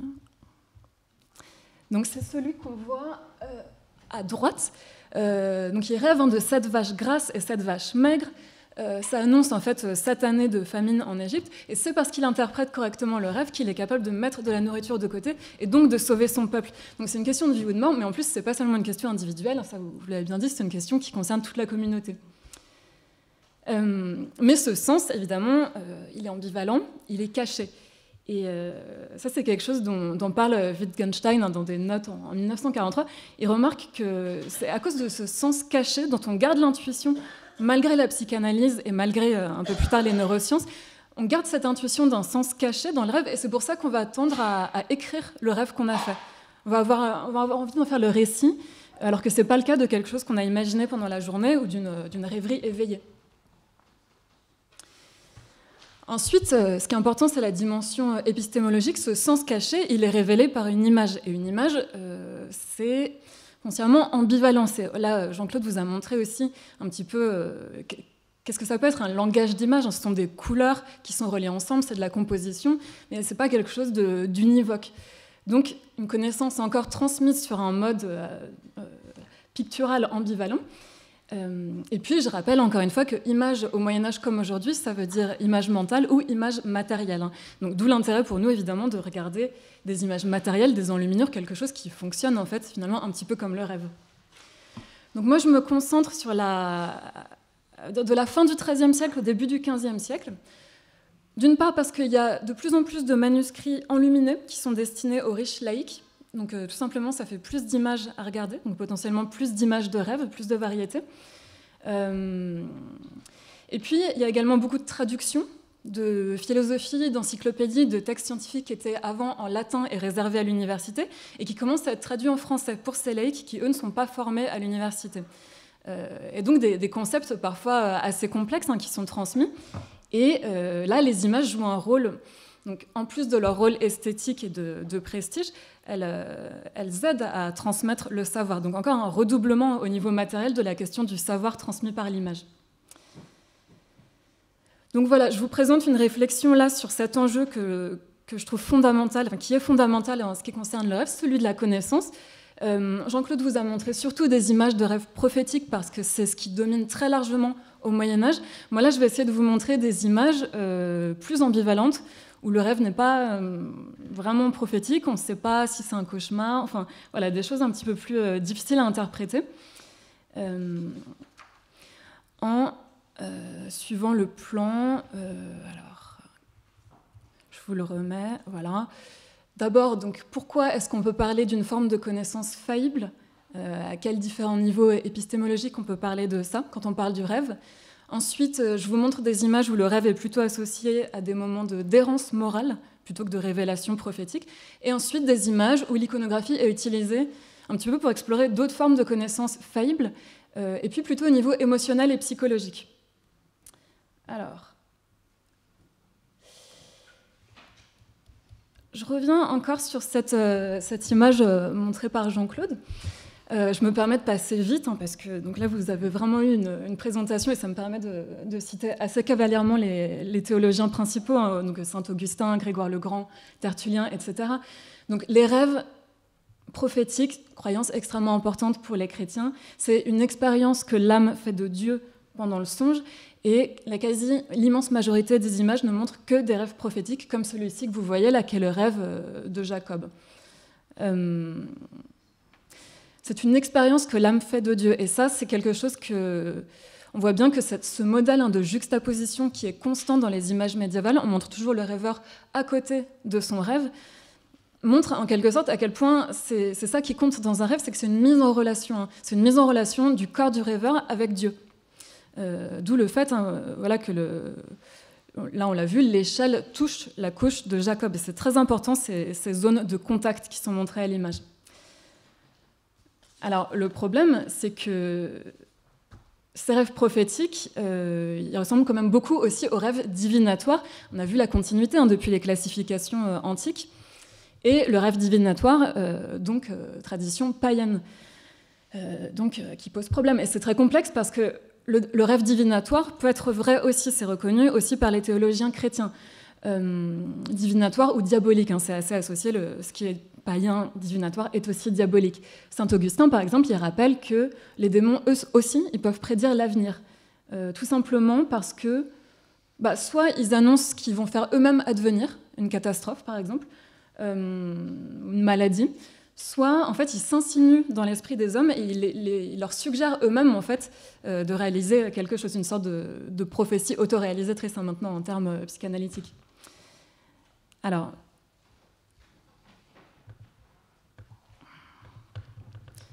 je reviens maintenant plus loin. Bon, ça vous fait un petit...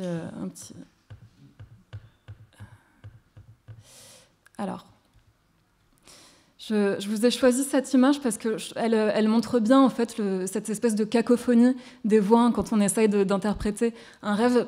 C'est important, donc voilà, il y a beaucoup de monde qui est impliqué. Là, c'est à la suite d'un rêve de Pharaon, donc celui des vaches maigres et des vaches grasses. Et en fait, il appelle ses devins pour essayer de comprendre ce qui s'est passé. Donc on les voit tous derrière lui, en train d'essayer de donner un sens à ce rêve. Évidemment, ça, c'est les mauvais interprètes de rêve, c'est les devins païens. Et puis, devant lui, par contre, il y a Daniel, qui, lui, est le bon interprète, qui va donc lui donner le sens du fait que c'est un rêve qui annonce une famine et qu'il faut réagir. Donc là, on voit vraiment bien cette espèce de risque qu'il y a entre les interprètes, de se tromper et d'interpréter comme le font les païens, où voilà, le risque entre la bonne interprétation et la mauvaise interprétation. Pharaon tourne la tête vers les devins païens, mais il a quand même les mains, il est quand même dirigé vers le bon interprète qu'est Daniel par ses mains et par la jambe. Donc voilà un peu la première faillibilité de cette connaissance, c'est une faillibilité morale. Le rêve, ça peut donner une bonne ou une mauvaise connaissance. Donc c'est pas une question de vérité, ça peut être vrai, mais ça peut être vrai bien ou vrai pas bien, un vrai démoniaque.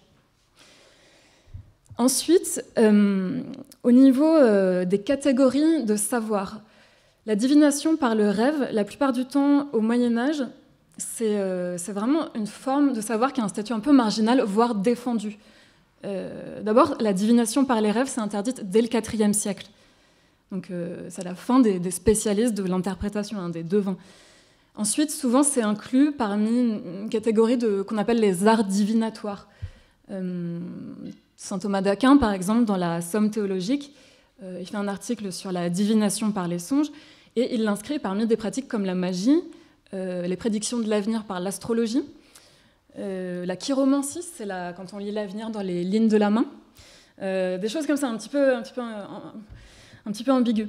Et je m'arrête en particulier sur le lien avec l'astrologie, parce qu'il est très fréquent, donc le lien entre la divination par les rêves et l'astrologie, donc lire l'avenir dans la position des planètes. Parce que justement, l'astrologie a un statut un petit peu ambigu aussi dans l'université, parce que c'est une branche de l'astronomie. En fait, il y a toujours une tension entre ce qui est de la science naturelle, donc l'astronomie, la vraie science de l'étude des astres, et puis une partie superstitieuse, essayer de deviner l'avenir en fonction de la position des astres. Et j'ai choisi cette image qui raconte, alors c'est l'histoire du pape qui s'appelle Sylvestre II au Xe siècle, quand il était jeune Gerbert. C'est un pape qui est connu comme très savant, très curieux. Il était en particulier très, très curieux des philosophies arabes. On pense que c'est un des premiers à avoir utilisé les chiffres arabes, par exemple. Et donc il part dans sa jeunesse étudier en Espagne avec des philosophes arabes.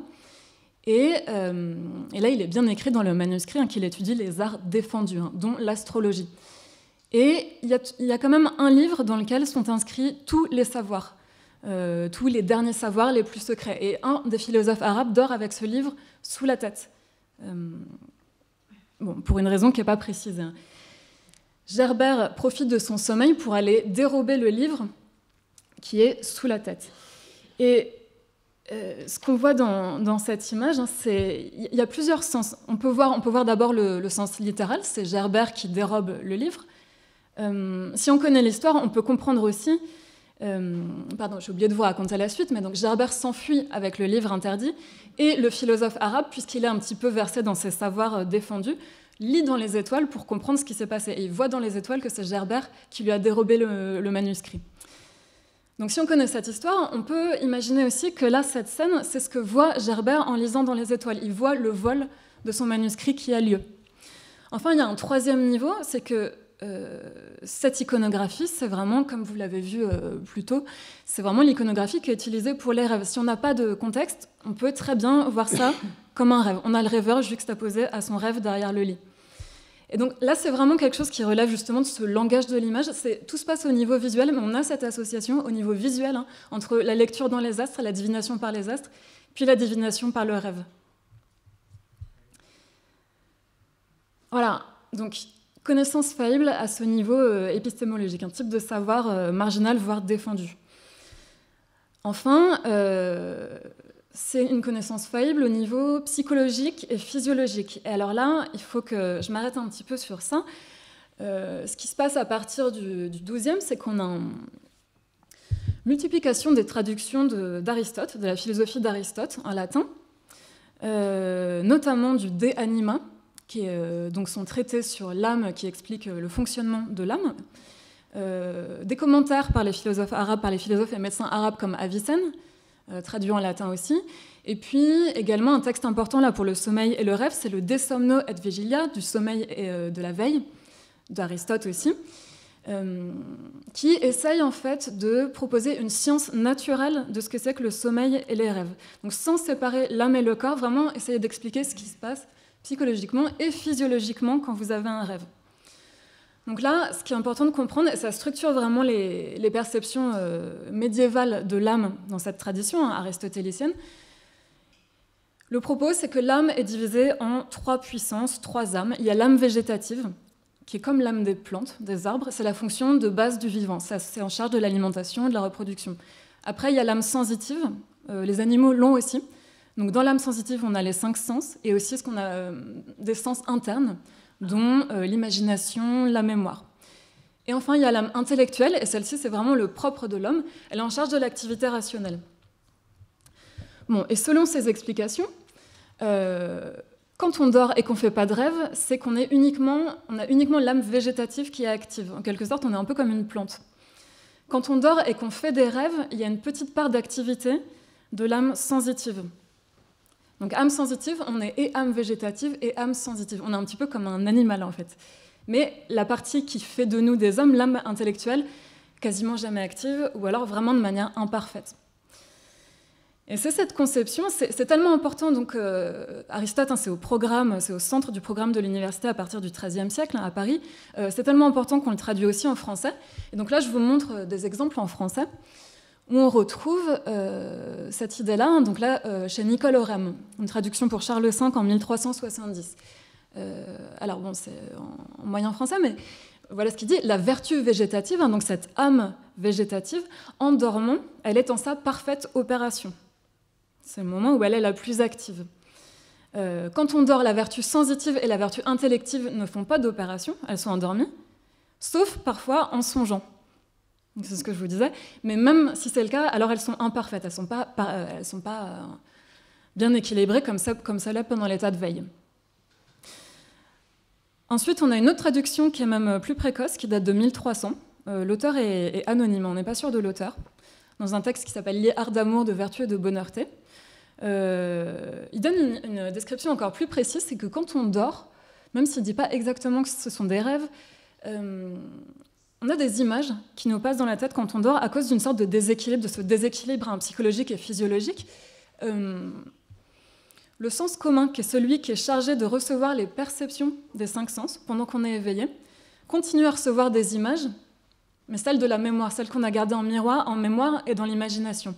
Mais comme les sens externes, les 5 sens sont endormis, cet organe qui reçoit les perceptions ne comprend pas et il pense que c'est la réalité. D'où le fait qu'on croit qu'un rêve est réel. Et il compare ce fonctionnement-là, et donc voilà, en fait, c'est la fantaisie, elle a un rôle très important dans les rêves. Et je vous montre cette image qui est une image rarissime, je n'ai pas trouvé d'équivalent. Voilà une illustration, une tentative d'illustration de ce que c'est qu'une faculté mentale. Donc ça, c'est une illustration de fantaisie, parce que l'auteur dit la fantaisie, quand elle est privée de l'équilibre que devraient lui donner les 5 sens extérieurs ou bien l'activité rationnelle, elle fait un peu n'importe quoi et elle couple des images ensemble sans qu'il y ait un sens précis, tout comme, et il dit cette phrase, comme une chimère mi-cheval, mi-homme, mi-lion. Et donc là, on a une image qui montre ça. Donc voilà un petit peu ce que c'est que le rêve en termes aristotéléciens. C'est un déséquilibre psychologique et physiologique. Et c'est dangereux, en plus. L'auteur met en garde, il faut se garder des fictions de fantaisie. Là, c'est la citation tout en bas. Il y a un risque d'hermétisme. En fait, il ne faut pas être trop enfermé dans ces images intérieures, dans ces mondes d'or ou dans ces châteaux en Espagne.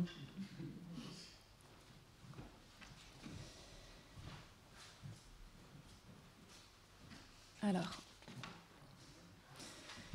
donc voilà, je résume cette idée du rêve comme connaissance faillible. Hein.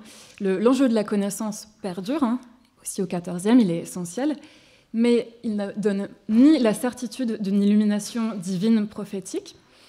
Il n'est pas reconnu comme discipline officielle de savoir par l'université, ce n'est pas une science, hein, la divination par le rêve. Et en plus de ça, c'est un état de déséquilibre où les facultés psychologiques ne sont pas dans le bon ordre, il y en a qui dorment alors qu'elles ne devraient pas, etc. Donc maintenant, j'en viens à ces images qui associent plutôt le rêve à des états d'errance morale plutôt qu'à des moments de révélation prophétique. Je me sers là de bibles moralisées. Donc, ce sont ces bibles qui se développent à partir de la fin du XIIIe siècle, qui accompagnent à chaque fois des citations latines de la Bible avec des moralisations pour expliquer les épisodes bibliques. Et à chaque fois, il y a des images. Donc, c'est des productions très très riches, avec, ça peut aller jusqu'à 5000 enluminures par manuscrit. Je reviens sur le cas du songe du panetier dont vous a parlé Jean-Claude plus tôt. Donc ce panetier de Pharaon hein, qui est emprisonné, qui rêve qu'il a 3 corbeilles sur la tête avec des pains qui sont dévorés par des corbeaux. Donc au-dessus, en fait là je vous montre des exemples qui viennent de 2 bibles différentes, hein, une de 1350, une un peu plus tardive vers 1400. Donc à chaque fois vous avez l'image du songe et en dessous je vous ai mis l'image de la moralisation de ce songe. Donc voilà la moralisation, en vieux français, hein, par ce panetier est signifié le pécheur qui s'endort en péché et que l'ennemi enlace et trait par péché. Et en la fin, le tourmente par divers tourments. Voilà ce que signifie ce songe d'après la moralisation.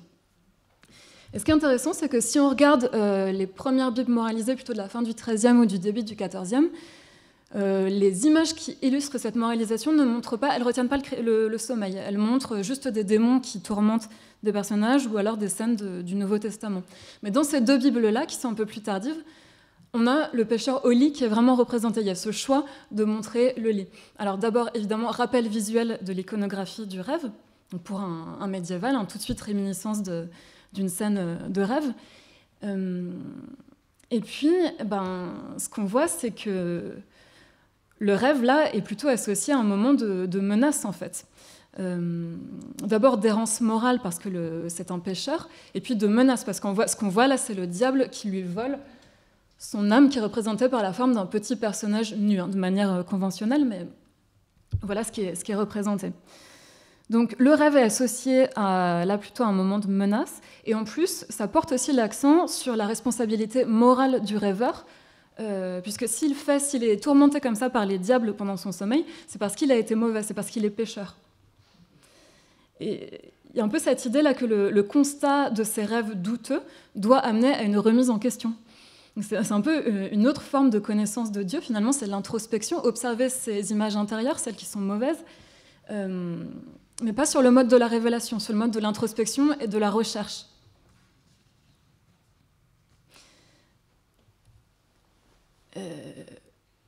Comme je disais, la différence par rapport à un rêve prophétique, c'est que là, ce n'est pas une connaissance directe de Dieu. Il faut vraiment chercher.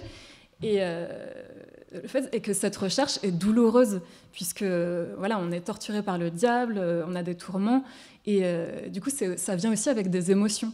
La peur, notamment. C'est une association intéressante entre rêve, doute et peur. Et puis, ce qui est incertain fait peur aussi. Donc, je reviens sur l'exemple de Job dont a parlé Jean-Claude plus tôt. Donc, en effet, c'est très rare d'avoir ces images. C'est dans le livre de Job, on a par exemple cette phrase « Le sommeil me consolera, la nuit apaisera mes plaintes, mais alors tu m'effraies par des songes, tu m'épouvantes par des cauchemars. » Donc, parmi les tourments que Dieu envoie à Job, il lui envoie des cauchemars. Et le sommeil, au lieu d'apporter le repos, l'oubli des soucis, comme on le trouve quand même souvent dans les psaumes aussi, là, c'est un moment de tourment encore plus fort. Et on voit bien dans cette image le dilemme moral, en fait. Donc on a Dieu qui observe au-dessus, on a les anges d'un côté et le diable de l'autre. Alors, Job est quand même tourné vers les anges, mais le diable est presque en contact avec lui si on regarde sa main. Donc vraiment, il n'y a pas de direction là plus morale qu'une autre dans cette image. C'est assez difficile à dire.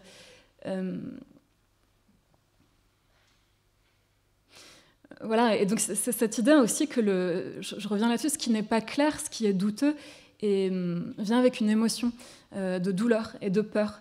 Et c'est aussi ce que vous disiez dans les classifications. D'abord, c'est la distinction dans la Bible entre visio et somnium. La visio, Dieu va plutôt parler par visio, c'est plus clair, alors que le somnium n'est pas clair. Et donc, ce qui est clair, c'est ce qui est du côté de Dieu. Ce qui n'est pas clair, c'est ce qui est du côté du diable. Voilà, cette idée de vulnérabilité pendant le sommeil au doute et de douleur liée au doute. Je peux encore, Augustin explique pourquoi on est particulièrement vulnérable pendant le sommeil à ces doutes démoniaques. C'est parce que les démons ont un corps subtil et qu'ils pénètrent dans l'esprit par certaines visions imaginaires. Et il y a une rencontre, je vais un petit peu plus loin dans le temps, mais il y a une rencontre assez claire entre cette tradition augustinienne chrétienne et puis la tradition qui vient d'Aristote, qui essaye d'expliquer les choses plutôt en termes de sciences naturelles, psychologiques et physiologiques.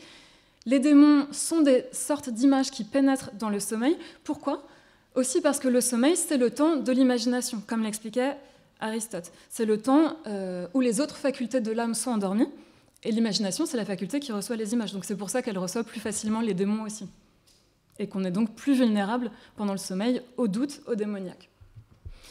Donc, voilà un peu ces images qui qui associent cette fois le rêve à la douleur et au danger d'une introspection qui n'est pas équilibrée par la raison ou par la présence de Dieu.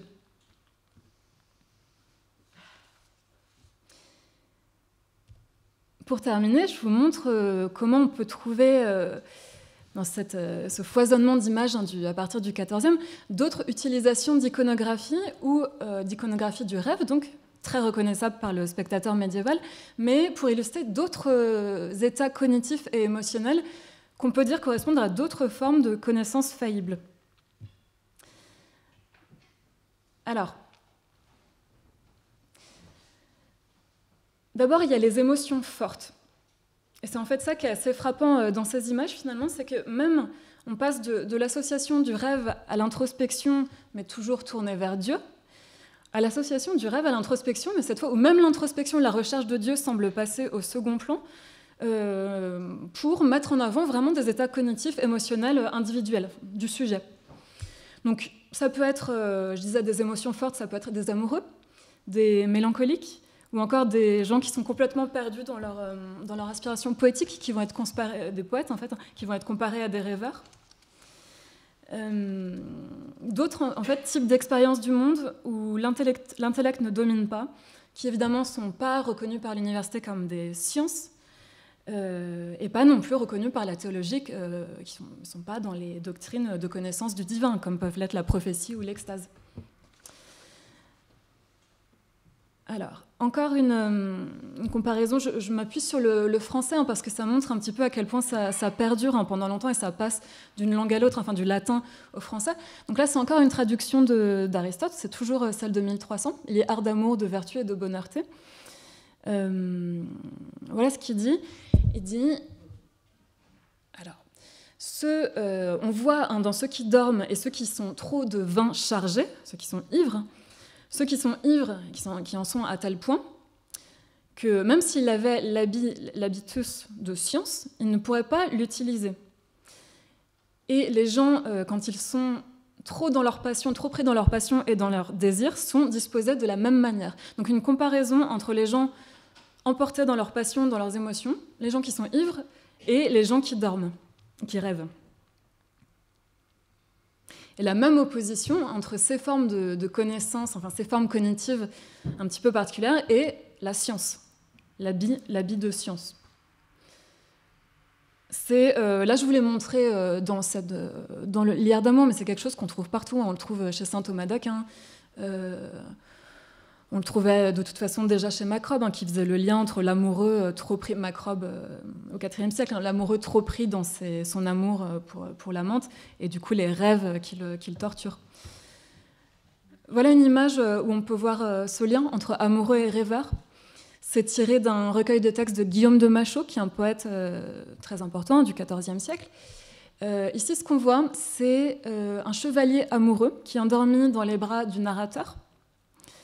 Il est endormi à une fontaine et il est tellement pris dans sa douleur, sa bien-aimée lui manque tellement qu'il en rêve. Il ne rêve pas directement de sa bien-aimée, il rêve que Vénus vient le consoler de l'absence de sa bien-aimée. Donc, ce que vous voyez là, c'est Vénus en rouge avec la couronne. Derrière, sans doute, la bien-aimée, hein, et on voit le lien qui est fait derrière entre le pied du chevalier endormi et la bien-aimée. Et Vénus vient le consoler en rêve et elle lui dit de ne pas être si triste et d'arrêter de pleurer. Et ça fonctionne, et quand il se réveille, il ne pleure plus.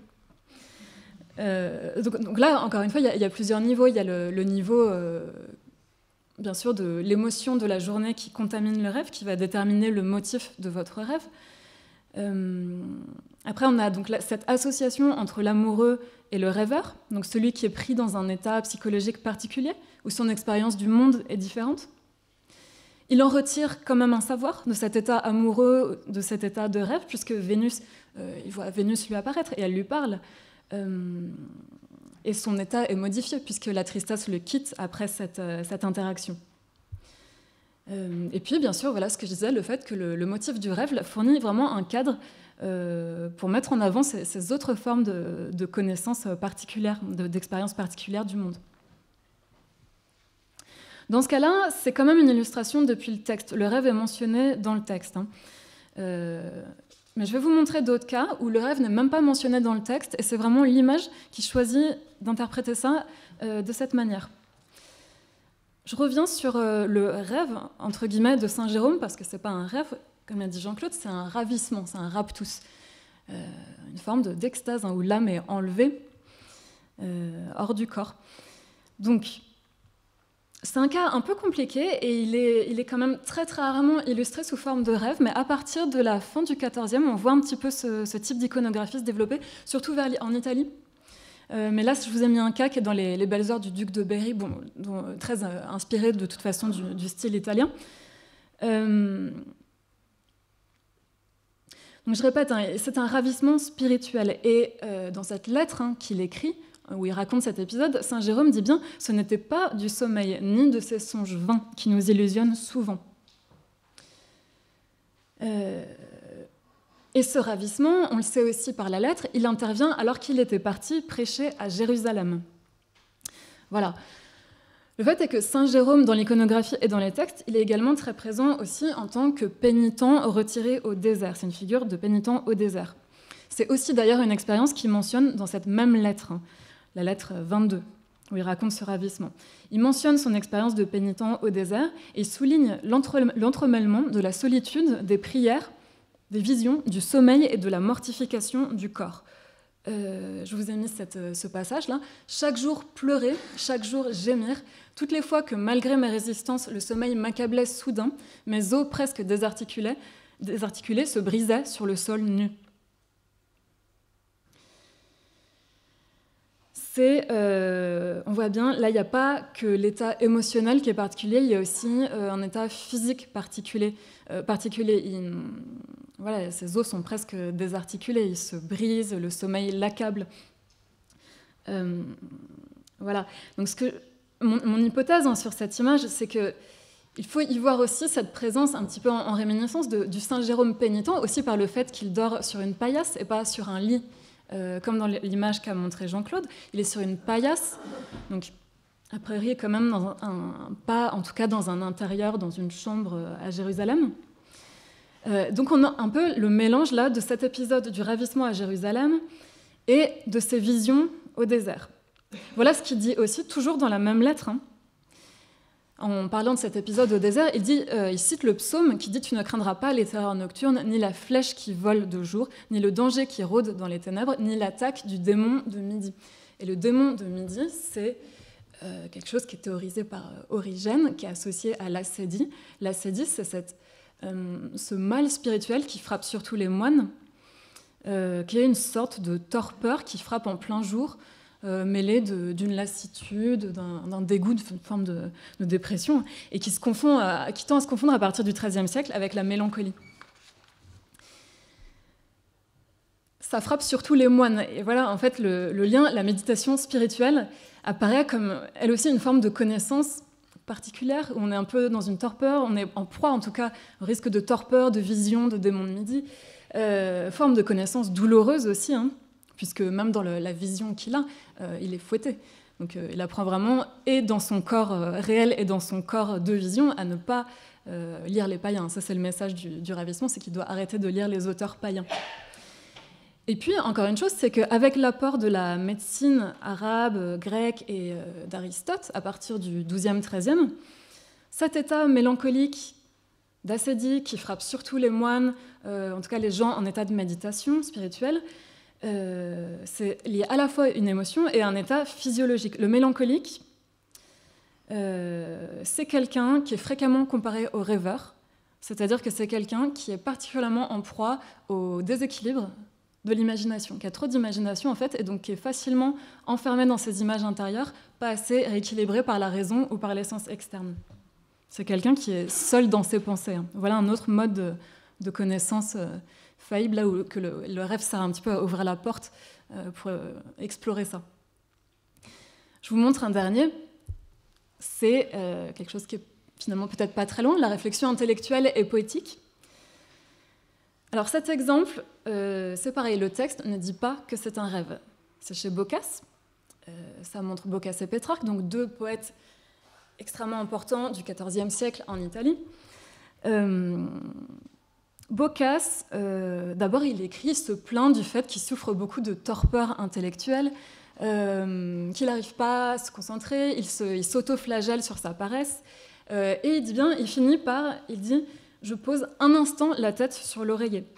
Donc il ne dit pas que c'est un songe, hein, mais il a décrit son état cognitif particulier avant. « Je pose un instant la tête sur mon oreiller » quand Pétrarque lui apparaît. Pétrarque, qui était un petit peu son maître.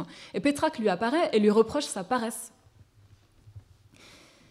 Là, ce que vous voyez, encore une fois, d'abord, on a bien les livres qui sont encore ouverts à côté de lui, donc on voit bien qu'il était dans cet état de réflexion, de solitude aussi.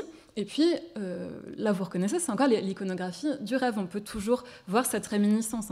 Il n'y a rien, finalement, à l'image qui permet de savoir si Pétrarque n'apparaît qu'en rêve ou s'il apparaît dans une vision, ou même s'il apparaît réellement. Donc voilà quelque chose ici d'un autre état de conscience particulier dans lequel on peut rentrer par solitude et méditation, ou quand on réfléchit trop, et peut-être même que vous êtes un peu dans cet état maintenant. C'est une sorte de torpeur entre l'intellect et entre la réflexion intellectuelle et la réflexion poétique, parce que bien sûr Boccace est un poète aussi. Voilà.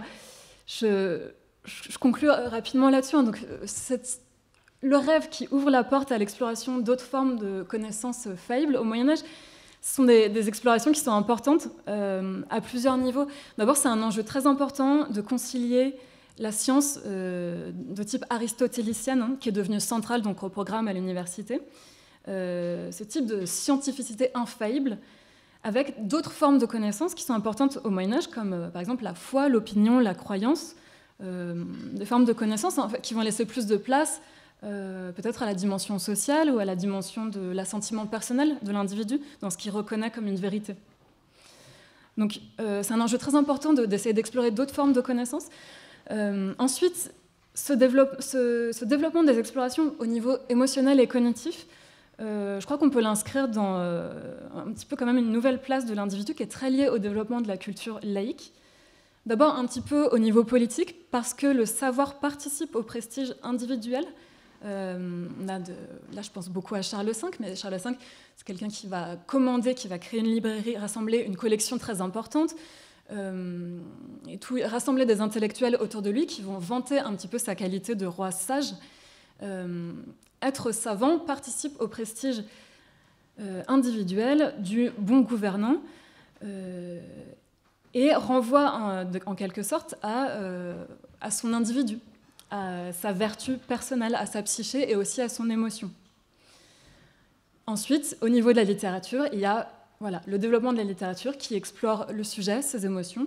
On peut penser bien sûr à Dante, mais en France, on peut déjà donner l'exemple du roman de la Rose, qui est ce narrateur qui explore, en fait, qui tombe amoureux dans un rêve et tout le rêve va être une exploration, une recherche de cet amour. Et donc peut-être quelque chose de cet ordre-là, une association, une sorte de nouvelle figure de rêveur-poète, comme le nouveau spécialiste des connaissances faillibles. Voilà, je vous remercie.